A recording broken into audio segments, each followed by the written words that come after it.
Good morning. Good morning and good morning, everyone. Welcome to Kindness Rising, your morning dose of humanity, of hope, and of heart. I'm Matthew Roof, the Uncommon Kindness Guy, and I'm here every morning at 7:30 a.m. to bring you a wake-up call and a dose of humanity, hope, and heart.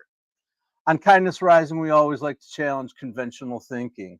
We bring some research, but we think about and talk about all the things that can make life just a little bit more positive and a little bit more different. And today is no different than that. We're actually going to lean in this morning up to the news. Yesterday, we learned of the unfortunate passing of Ozzy Osbourne. I'd call it untimely, but most of us were wondering how he actually lived as long as he did. But actually, Ozzy is probably one of the most misunderstood icons of music. And I think it really matches with what we try to do here on Kindness Rising. Ozzy Osbourne, most people think of as the bat biting and drug influenced crazy maniac of the 70s with Black Sabbath and 80s with his Wizard of Oz. But Ozzy was really, really kind at heart. He's the dark prince of kindness. And I want to talk a little bit about that. The fact that when uh, people, especially our icons, our heroes that are out there in the world, what they reflect on the outside, but what's really going on underneath. We do a lot of that at Mornings in the Lab and at the Business Athletes Performance Laboratory. Ozzy, no doubt, was a crazy entertainer, a maniac, just pure energy and wild.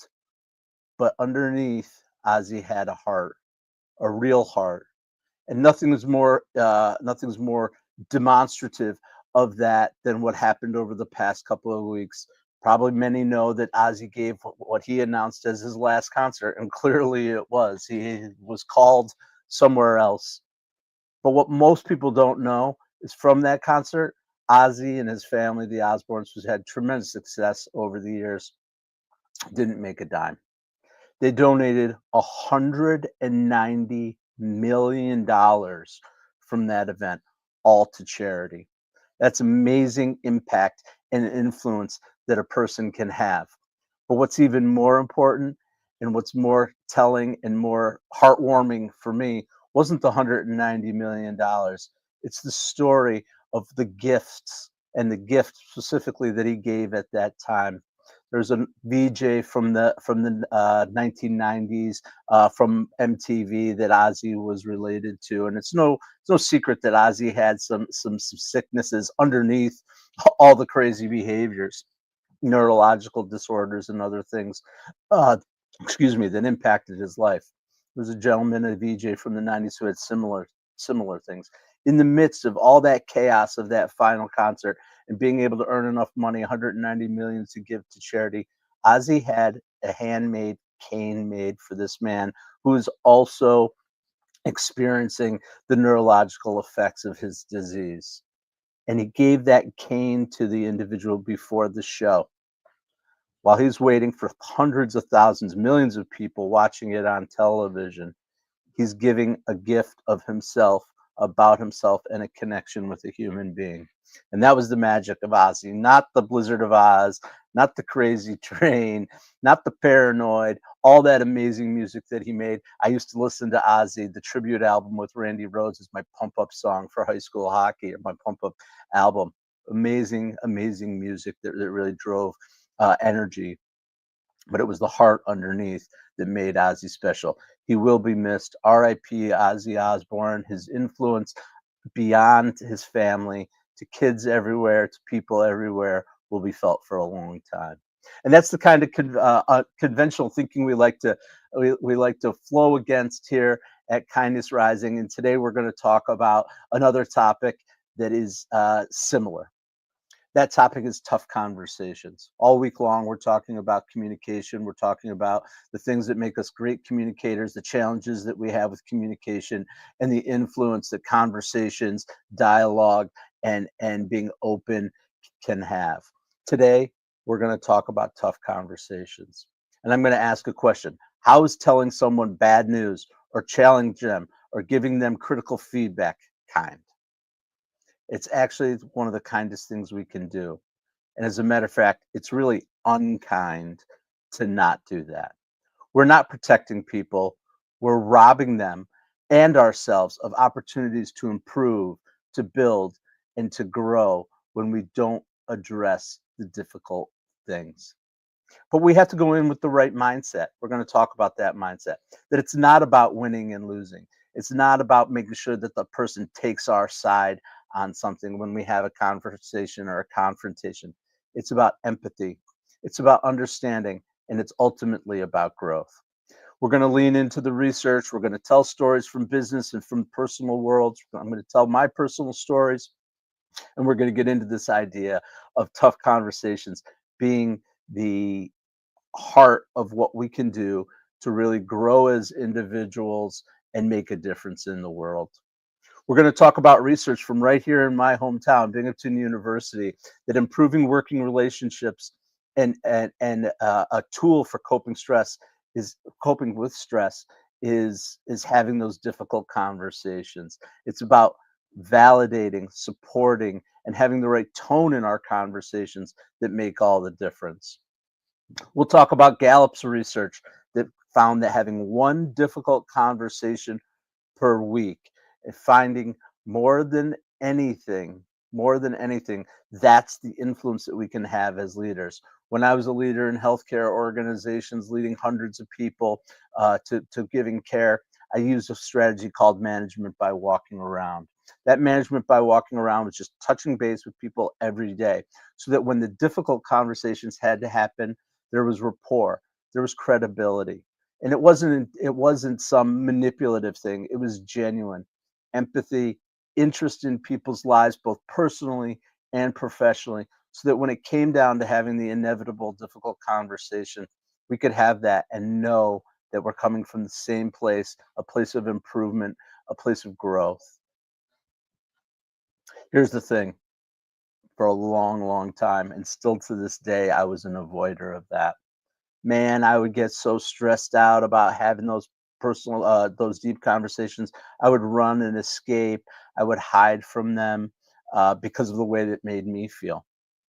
But when I started to realize that having those difficult conversations, setting the mindset, setting the tone for the conversation, that it's about us together improving, having empathy and compassion for each other, and being able to set that tone correctly to have that difficult conversation, it got a lot easier for me, a lot easier for the other people that I was having conversations with, and ultimately drove growth and development of ourselves and our organizations. We want to reframe our mindset around these conversations. It's not about winning. It's not about making sure that people know our perspective. It's about opening up with empathy. This week on Mornings in the Lab, we had a guest, Dr. Rachel Mayer, who's a clinical psychologist, and she talked about some of the very difficult conversations she's had to have in her life around her relationships with people. And she gave us a really great nugget of information, a way to set the tone. A lot of times when we're having these conversations, a decision needs to be made ultimately, but you have to start with a dialogue. So just by saying right in the beginning of the conversation, listen, this is not a decision we're making right now. We're just having a dialogue. That de-escalates. That helps people to open up. It helps us to open up and feel like we have psychological safety in the conversation to be able to express ourselves. It takes all the pressure off. This is not a decision, it's a dialogue.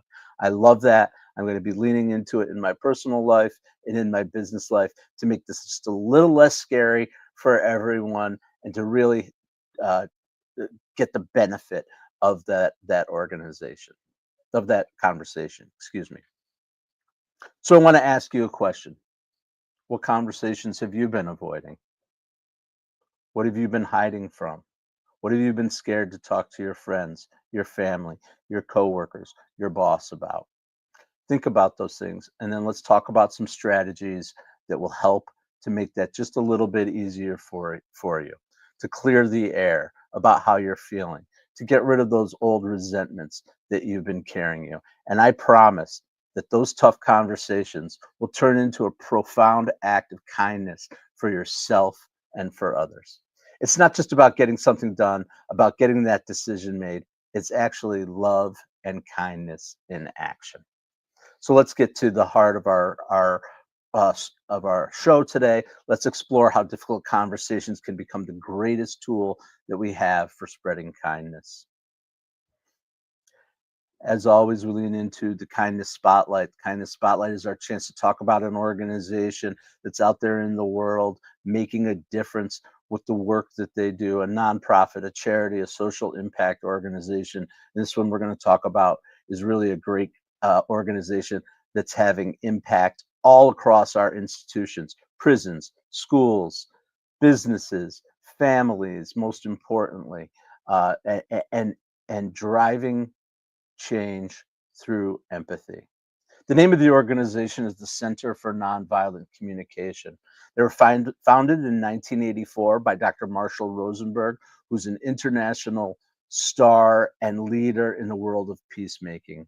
And their mission statement is pretty profound.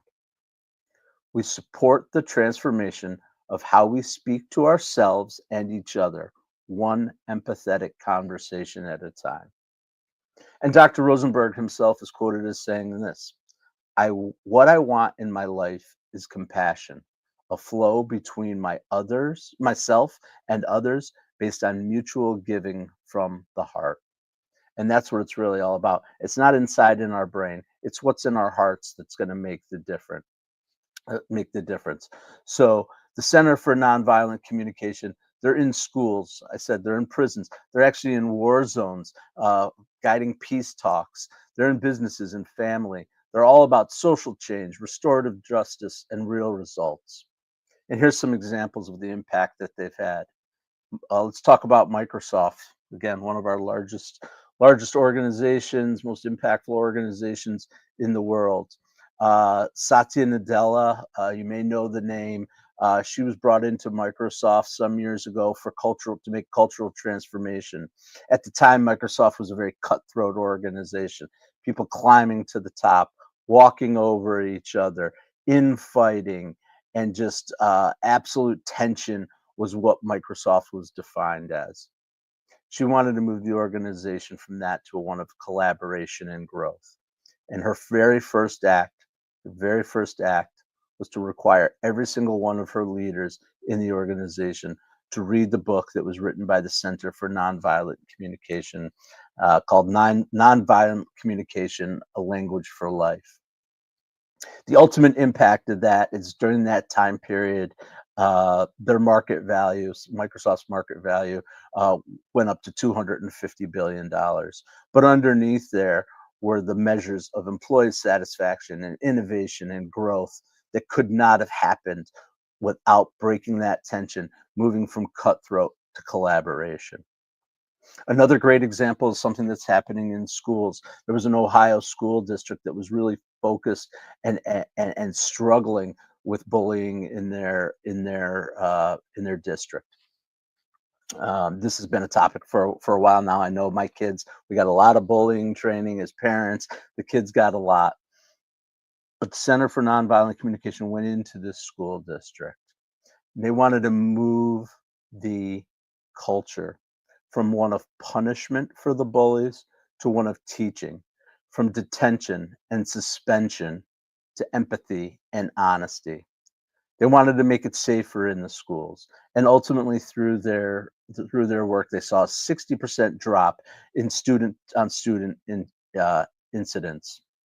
And again, that's amazing stats. But again, down to the personal level, a quote from a kid who went through this program. I love this. I learned that the kid who was mean to me was actually scared and lonely. We both cried, and now we are friends. What's better than that? Two kids not really understanding each other, one picking on the other, causing the other one to have their own problems, but inside that child was hurting himself. And by opening up the conversation to a nonviolent conversation, opening up to empathy and caring, those two kids became friends. That's pretty amazing. The Center for Nonviolent Communication is having a massive impact beyond Ohio school districts, beyond Microsoft. They have 750 plus trainers in 65 countries and are providing over 1,000 trainings annually. The book, Nonviolent Communication, A Language for Life, has sold over 6 million copies and been translated into 35 plus languages. And the main message is this: we can disagree, but we don't have to be disagreeable. We can address problems by not attacking each other, by having the hardest conversations while still honoring each other's humanity. It's a better way to communicate, one empathetic conversation at a time. So that's the Center for Nonviolent Communication. I encourage you to go check them out. Read the book. I'm going to get it and read it. I think it sounds like an amazing book. I haven't read it, honestly, but I'm interested because of the research that I've done about it, and I'm ready to continue to learn and grow. And that's what we do here every day on Kindness Rising. We learn, we grow, we open up our hearts to empathy and to uh, collaboration. That's the word I'm looking for.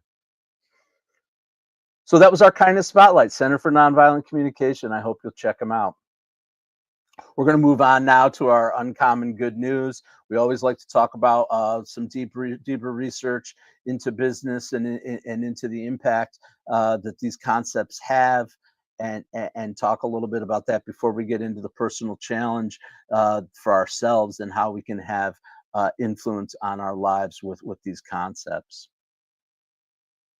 So here's a couple of examples of how businesses. Again, I talked about Microsoft, but let's talk next about the other major, or another major institution, organization in the world of information technology, and that's Google.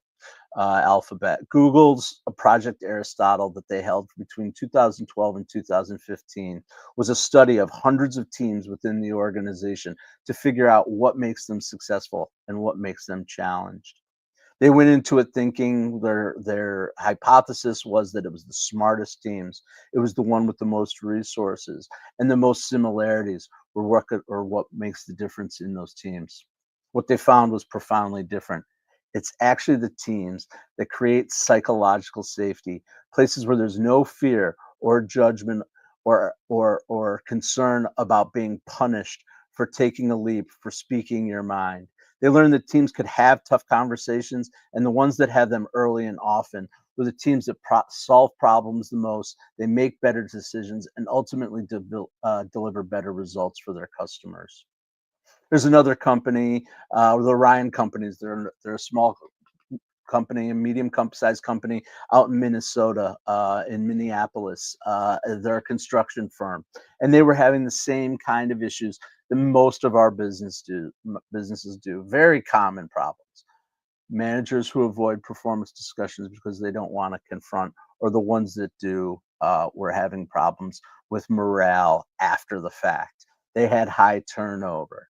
They in the construction industry, there's very much a culture of being tough, right? Of that masculine associated features that are related to toughness and grit and grind and holding back and swallowing our feelings, all those things.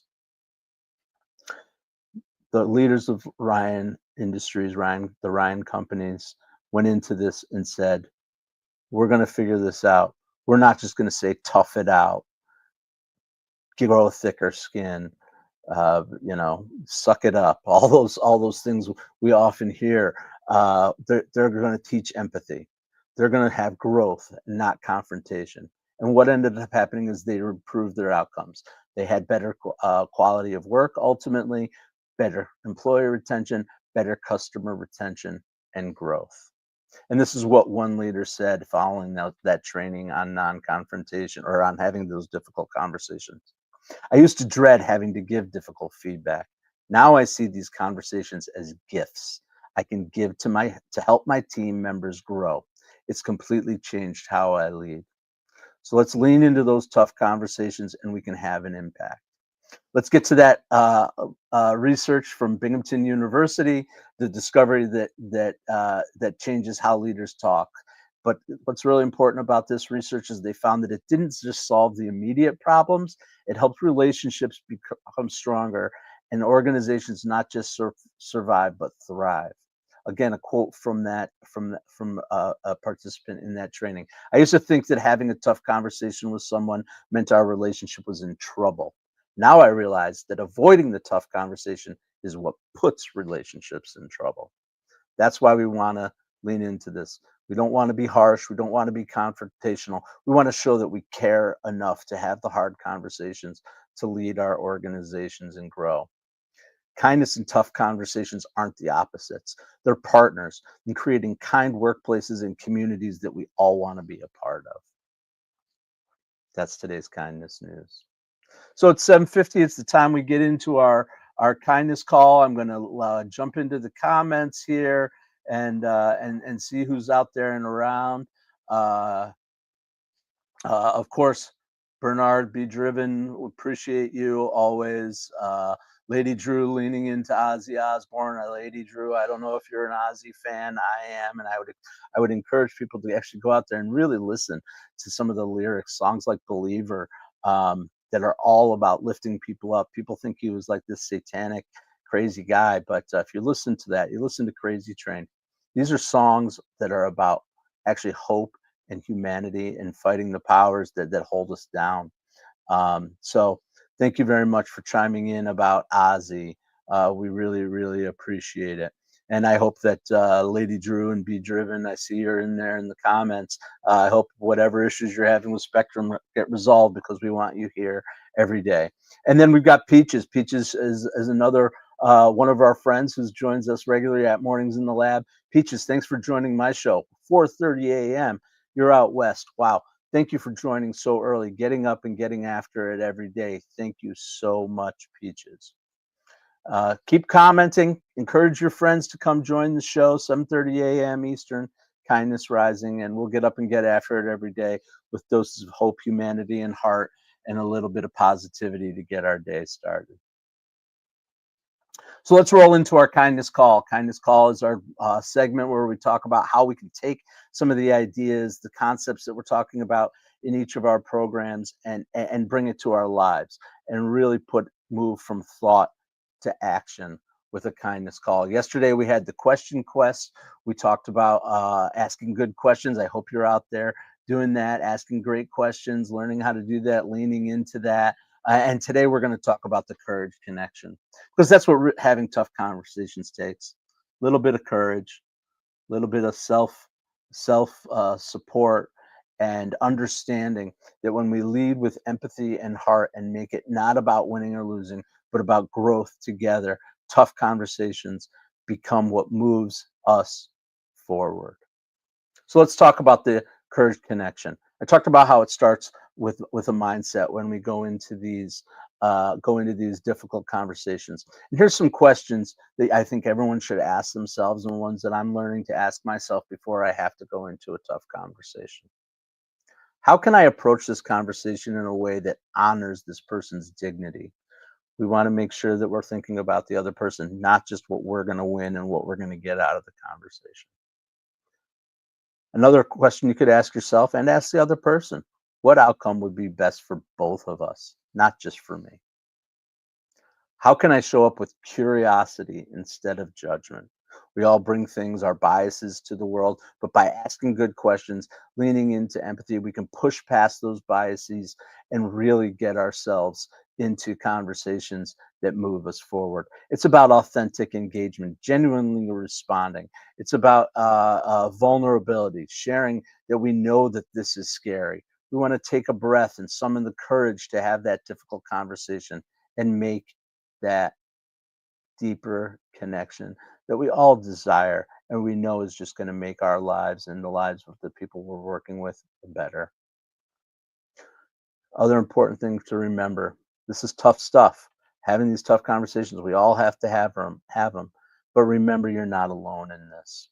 On Kindness Rising and Mornings in the Lab, we're here to support you. We encourage you to engage in the comments. Reach out to us in the DMs when you're struggling. If you have a problem, something you want to talk about, myself, Keith, John Anderson, all the people who are involved in our organization want what's best for you and what's best for the world. And that's how we're going to move everyone forward with positivity.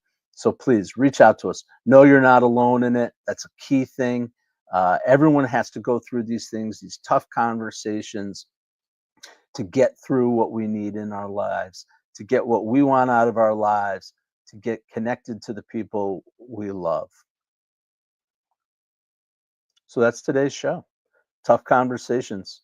There's tons of research out there about having conversations. I encourage you to lean into the mindset of empathy and caring and thinking about the other person, getting out of our own heads when we have to go into these tough conversations. A lot of times we anticipate response, and most of the times we don't get what we think.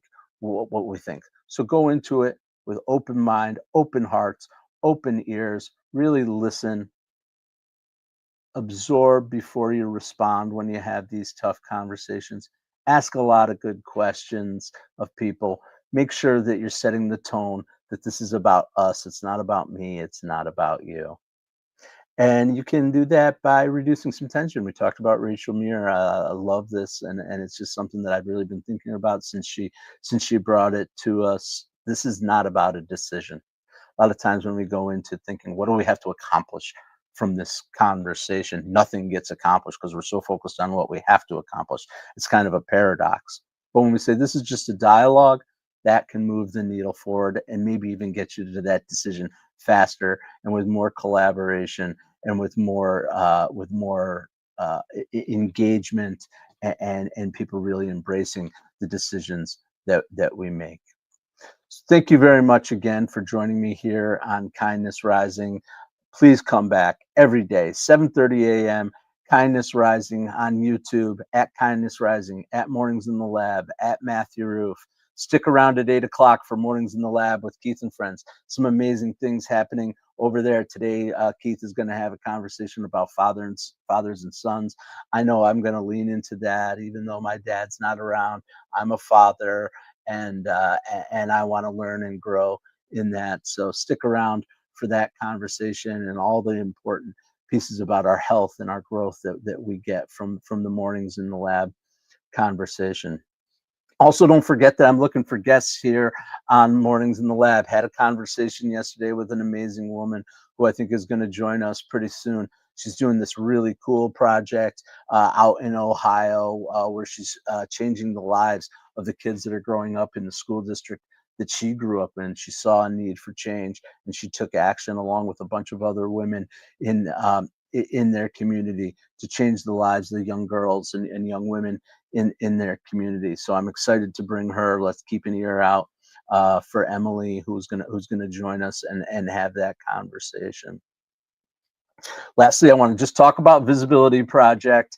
At Kindness Rising, our goal is to really focus on amplifying voices, and my Uncommon Kindness business is to amplify the voices of good people doing good work. We want to multiply kindness and unlock growth for those organizations. And one way to do it is to bring visibility.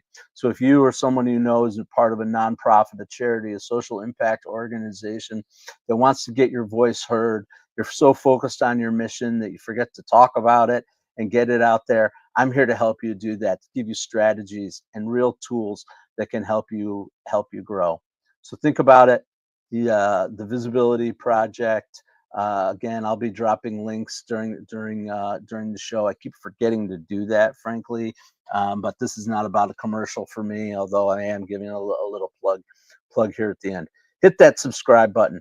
Join Kindness Rising every day, 7:30 a.m. Stick around for Mornings in the Lab.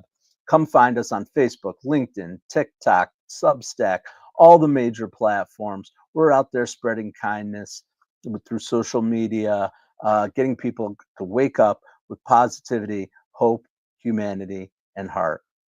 So thank you very much to everyone who's come this far with us. We're going to keep on going. And as I say every day, stay uncommon and stay kind.